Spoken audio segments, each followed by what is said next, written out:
All right, so today we're diving into hard money loans, specifically for those of you, looking to get into that fix and flip world.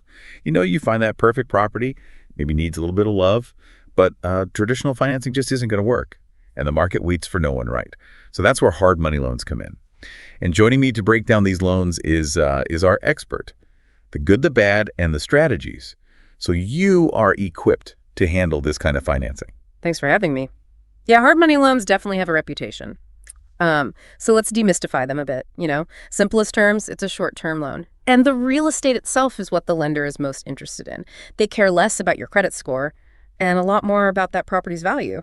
Okay, so it's not about me as a borrower, it's more about the house as collateral.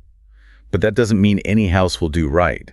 How do these lenders assess a property to make sure it's worth the risk? That's a great question. So that's where the concept of after repair value, or ARV, comes in.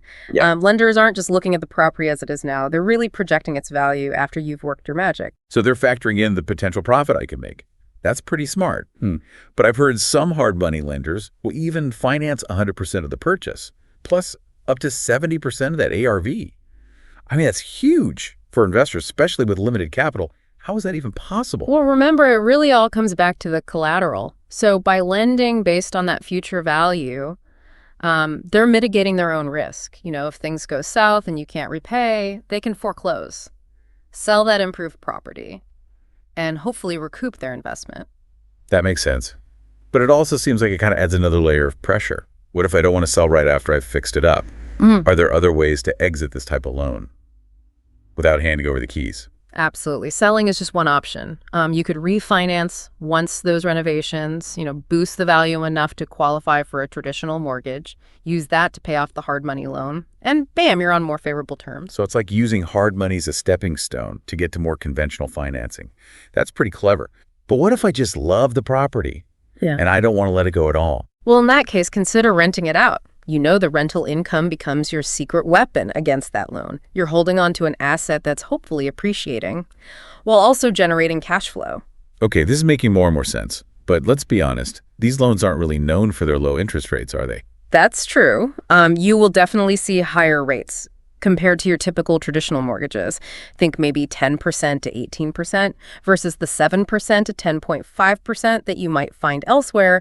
But it's crucial to remember you're paying for that speed and flexibility, not to mention access to capital that you might not qualify for otherwise. And plus the terms are shorter, so you're not stuck with that higher rate for, decades on end. It's a trade-off, I guess, like everything else in real estate. Yeah. But wouldn't those high rates kind of eat into my potential profits, though? I imagine that makes careful budgeting even more crucial with hard money. Absolutely. You're spot on. With hard money, there is less room for error. So you really need a rock-solid plan. Realistic projections for your renovation costs, and definitely a buffer for any of those, unexpected hiccups. And don't forget those holding costs while you're working on the property as well. Okay, so this is not for the faint of heart, or those who fly by the seat of their pants. Who would you say is like the ideal candidate for this type of financing? I think the fix and flip crowd, absolutely. Especially those starting out, Right. maybe don't have a long credit history yet. Experienced developers use hard money too, for projects where traditional lenders are hesitant. And if you have a property with tons of equity, but maybe your personal credit score isn't stellar, hard money can be a way to really leverage that asset. It's all about using the right tool for the right job. Hard money can be extremely powerful, but it's not a magic wand. That's a really good point. Speaking of not being a magic wand, we talked about all the upsides. But let's get real. There are some risks that come with hard money loans, right? It can't all be sunshine and rainbows. Of course not. Any financial tool comes with responsibility. I think one of the biggest things to remember is those shorter repayment terms. Compared to your typical mortgage, you're usually looking at like 6 to 18 months to get that loan paid back. That does seem like kind of a tight deadline, especially if some unexpected things pop up. What if, renovations take longer than expected, or the market shifts, or I run into permit delays or something? Does that mean I'm, automatically in trouble? Not necessarily. Most hard money lenders, they're used to the, unpredictable nature of real estate. They're often willing to work with you. If legitimate issues arise, you might be able to negotiate an extension on the loan. But, keep in mind that usually means additional fees, or maybe a little bump in that interest rate. So it's like any other business deal. Communication is key. You keep your lender in the loop, be transparent about any challenges, And hopefully you can find some solutions together. But before we even get to that stage, how do we find the right hard money lender in the first place? I mean, there must be tons out there. How do I know who to trust? Yeah, it's like any other financial decision. You've got to shop around.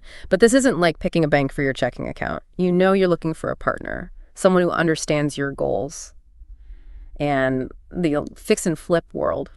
So where do I even start? Is there like a secret handshake or a secret website? How do I find these hard money lenders?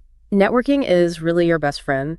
Talk to other investors in your area, see who they've worked with and who they've had good experiences with. Local real estate meetups are great for this too.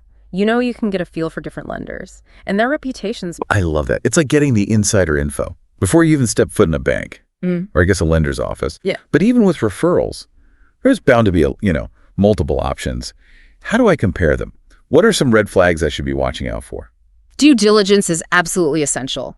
Don't just jump at the first offer that comes your way. Compare interest rates, loan terms, any fees they might tack on beyond the interest. Ask about how they handle late payments, or if you need to restructure the loan down the line. You really want to know what you're getting into. Yeah, it's our money on the line, so we have every right to be picky. But beyond just like the numbers, is there anything else to consider when we're vetting a potential lender? Absolutely. Pay attention to their communication style, how responsive they are, and just their overall approach to borrowers. Ideally, you want someone who is transparent, easy to reach, and who genuinely seems, invested in your success. It almost sounds like we're looking for a mentor, not just a lender. Okay, so let's say I found that perfect property. I've got my hard money loan secured from a lender I trust. We are ready to rock and roll with renovations. But before we start swinging hammers, you mentioned something really crucial earlier. The exit strategy. Ah, yes, the exit strategy. That's where many, well-intentioned fix and flips kind of go off the rails. Because without a clear plan for how to get out of that deal, we're essentially stuck, right? And all that hard work, all that potential profit, it could just go down the drain. Exactly. Your exit strategy is like your roadmap to profitability. It outlines exactly how you're going to recoup that investment. And hopefully walk away with, a nice chunk of change. We've touched on some of the, common strategies. Selling the property, refinancing, bringing in another investor, or maybe holding on to it as a rental. Okay, lots of options there. But let's break each one down a little bit more. Starting with the classic, selling the property after you've beautified it. What should I be thinking about to make sure that sale goes smoothly? I think timing is everything in real estate. You really need to have your finger on the pulse of the market. Is there high demand in your area?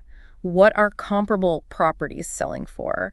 You'll want to price it competitively to attract buyers, but also make sure you're covering your costs and turning with profit. And I imagine presentation is key as well. Those home staging shows, they make it look so impactful.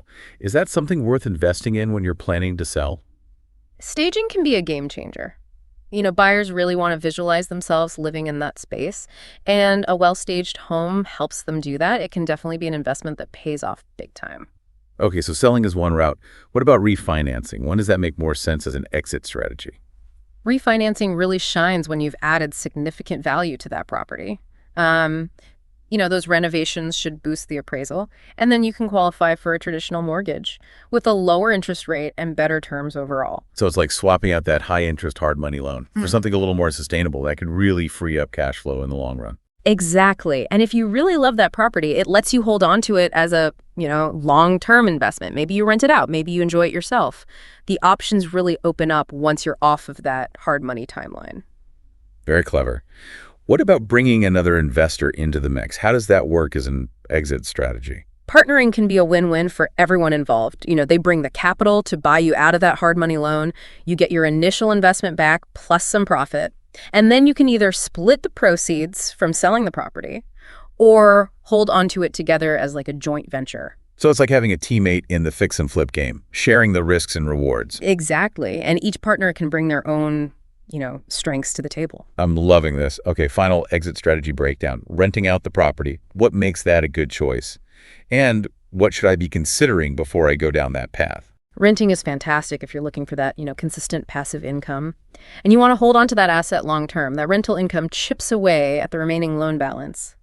And eventually you've got a steady stream of cash flow coming in. So instead of a quick flip for like a lump sum, it's a slower and steadier approach to building wealth. Precisely. And as that property appreciates over time, You're building equity and setting yourself up for, even greater returns down the road. This is really eye-opening. I could definitely see why fix and flips are so Mhm. popular, but it's clearly more nuanced than just, slapping on some paint and making a quick buck. Yeah, there's a lot to learn. But that's what makes it so exciting. It's a challenging, hmm but incredibly rewarding field for those who are willing to put in the work. And speaking of putting in the work, I have to ask, we touched on credit scores a bit and how hard money lenders are a little less strict. Yeah. But is there a way to really level up my financing game, even beyond what we've talked about already?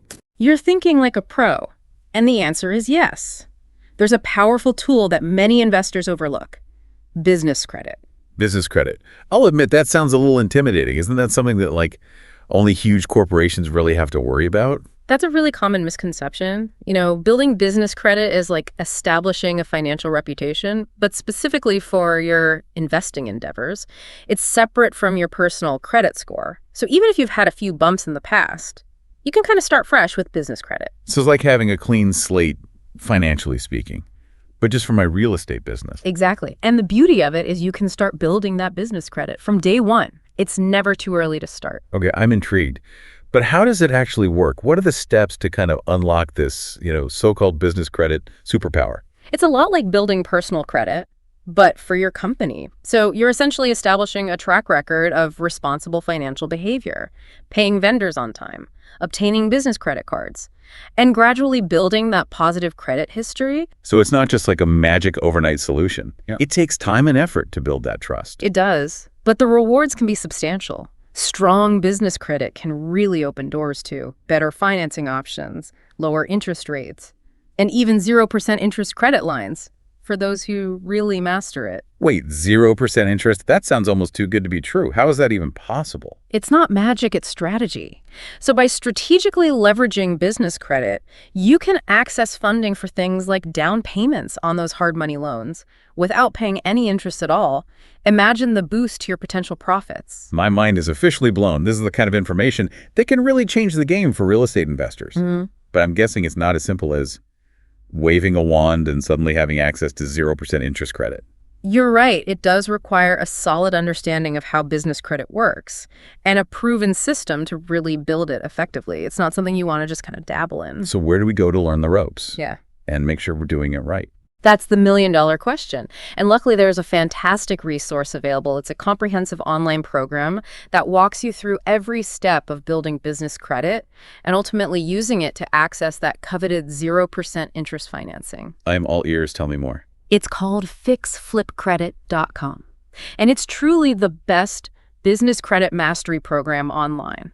They have a team of experts who have walked the walk and helped countless investors achieve incredible results. This is incredible. I feel like we've just handed our listeners a key to unlock a whole new level of success in real estate. It's all about empowering investors with the knowledge and tools they need to thrive. Hard money loans are a powerful tool. And when you combine that with the strategic use of business credit, the possibilities are truly endless. This has been an amazing journey into the world of hard money loans and the often overlooked power of business credit. Hope everyone listening feels as inspired and ready to take action as I do. It's all about taking that first step and committing to continuous learning. The real estate world is constantly evolving, and the most successful investors are the ones who stay ahead of the curve. And fixflipcredit.com is the perfect place to start that journey towards financial mastery. So to everyone listening, head over to fixflipcredit.com today and start building your business credit superpower. You won't regret it. Thanks for joining us, and we'll see you on our next adventure.